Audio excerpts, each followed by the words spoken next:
এই গুহার মুখ দিয়ে তারা ঢুকেছে, ওইখানে বিশাল একটা পাথর গড়িয়ে উপর থেকে বলল, অন্ধকার, ভিতরে কোনো আলো নাই, কোনো জনমানব নাই, বাঁচানোর কেউ নাই, কিচ্ছু দেখা যায় না, ঘুটঘুটে অন্ধকার, বাইরে থেকে আলো আর অক্সিজেন যে আসবে ওই সুযোগটাও নাই।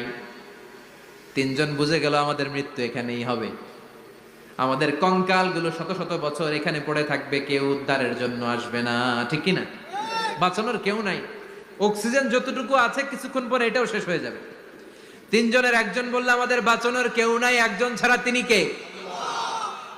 আমাদের তিনজনের জীবনের এমন কোন নেক আমল আছে কিনা যেটা দিয়ে আল্লাহর কাছে দোয়া করা যায়? কার জীবনে কি নেক আমল আছে যেই নেক আমলটা দুনিয়ার কোনো মানুষকে দেখানোর জন্য করা হয় নাই, শুধু করা হয়েছে কার জন্য? এরকম কোন নেক আমল থাকলে দোয়া করা শুরু করো, এছাড়া আমাদের বাঁচার কোনো উপায় নাই। একজন